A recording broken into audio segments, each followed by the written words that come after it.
Bienvenue sur Femme Minimaliste, le podcast qui parle minimalisme en famille. Je m'appelle Hélène, je suis home organizer certifiée, minimaliste depuis plusieurs années et maman de 3 ados minimalistes de 13, 15 et 17 ans.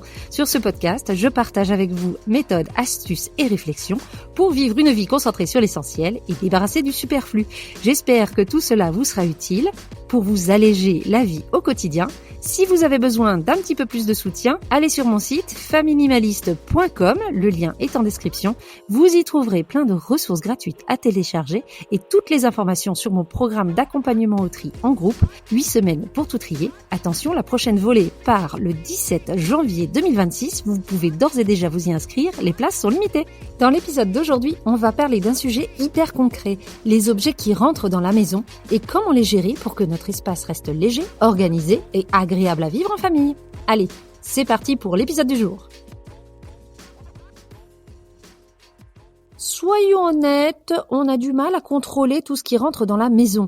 Même quand on devient minimaliste et qu'on arrive à consommer de moins en moins, si on a des enfants en particulier, ils nous ramènent toujours des trucs.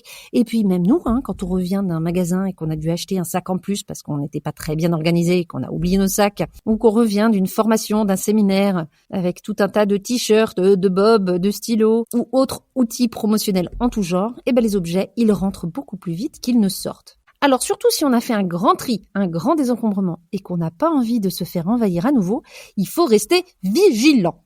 Ce qu'on peut faire, c'est donc de mettre en place quelques règles simples pour que chaque objet trouve sa place dès qu'il arrive.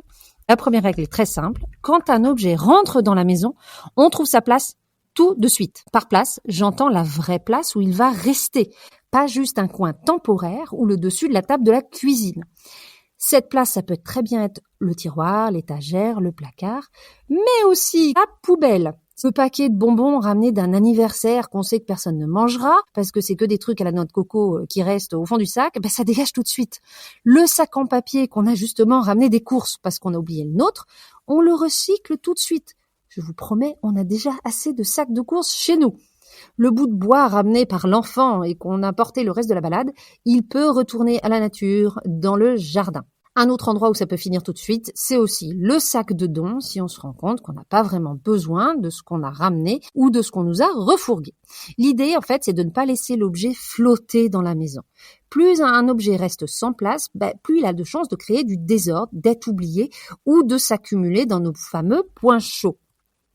Deuxième règle, ne manipuler un objet qu'une seule fois. Elle est un petit peu radicale, mais elle change tout. On ne manipule un objet qu'une seule fois. Ça vaut quand on fait du tri également. Ça veut dire quoi ? Ça veut dire que si un objet demande une action, donc l'objet qui rentre dans notre maison, s'il demande une action, par exemple c'est un courrier, une facture qu'on doit payer, on ne la remet pas à plus tard. On la prend en main une seule fois et on agit. Si cette action prend moins de 5 minutes, on le fait tout de suite. Si c'est une action de plus de 5 minutes, on la planifie, pas juste plus tard. On se dit que jeudi soir ou jeudi midi, on le fera. Si c'est un objet nouveau, on lui trouve sa place immédiatement, c'est-à-dire qu'on le met tout de suite à sa place immédiatement. On ne le met pas sur la table du salon en disant « Ah ça, je le rangerai dans ma chambre, c'est là où il devra vivre ». Non, on le met tout de suite. Comme ça nous permet de voir si on a vraiment de la place pour cette chose-là. Parce que oui, on est très très fort pour se mentir et de se dire « oui, ça je le mettrai dans la cuisine ». Oui, mais s'il n'y a plus de place dans la cuisine, ça risque d'être un petit peu compliqué. Cette règle, ça permet d'éviter le fameux « je le ferai plus tard, je gérerai ça plus tard » qui transforme notre maison en zone de chaos et d'accumulation. On se simplifie la vie, on gagne du temps et de l'énergie mentale parce qu'on n'a pas besoin de revenir dessus pour décider ce qu'on a envie d'en faire. La troisième règle, c'est que si l'objet a des accessoires, là aussi, on les gère immédiatement. Et on s'assure que tous les accessoires sont utiles, on élimine les doublons inutiles et on range le tout au même endroit, afin que si quelqu'un a besoin de cet objet, il ait aussi tout ce qui va avec. Donc si vous avez un objet avec des accessoires, si c'est encore un énième chargeur et que vous en avez déjà trop, le chargeur peut aller directement dans le sac de dons, pas besoin de le ranger avec l'objet. Alors c'est un petit détail, mais ça change beaucoup les choses. Trop souvent, on se retrouve avec des tas de petits accessoires qui traînent et qu'on perd dès la première utilisation. Ou alors qui finissent dans le fameux tiroir à bazar.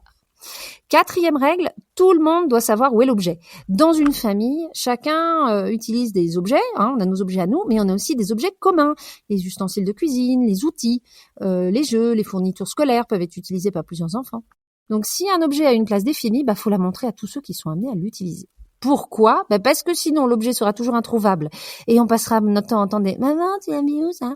Donc pas toujours très très agréable. Parce que ça responsabilise chacun de dire voilà, maintenant tu sais où c'est. Et puis ça maintient le système d'organisation de la maison simple et fluide. Tout le monde sait quoi faire, la maison reste organisée. Et puis si c'était pas très logique l'endroit qu'on a pensé pour ranger cet objet, si c'est pas très logique pour tout le monde, ça permet d'avoir un retour tout de suite. 5e règle, c'est ma préférée.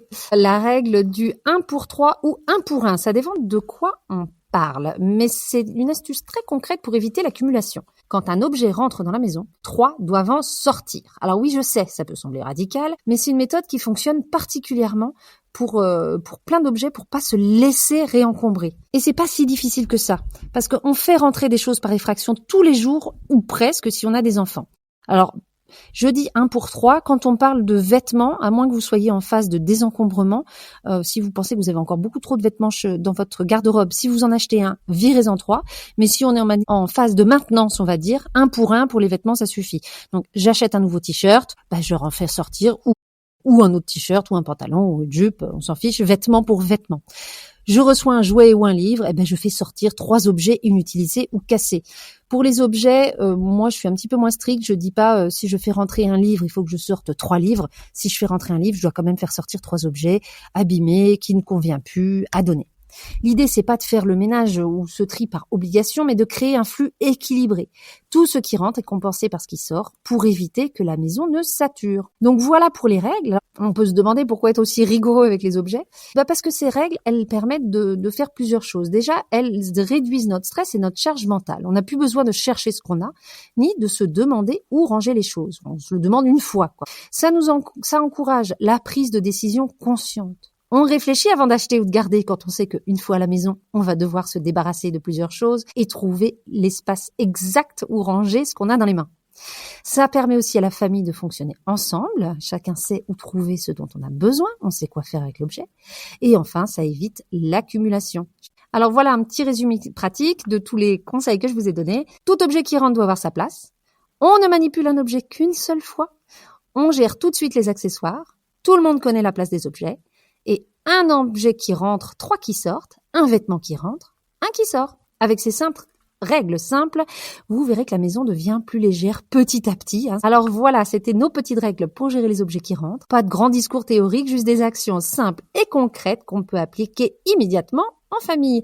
Essayez ça dès cette semaine, vous allez voir, c'est des petits changements, mais qui réduisent le bazar. Je vous laisse les appliquer, et si vous avez envie d'en discuter directement avec moi, vous savez où me trouver, allez en description, vous trouverez mon email, mon Instagram, et toutes les manières de rentrer en contact avec moi.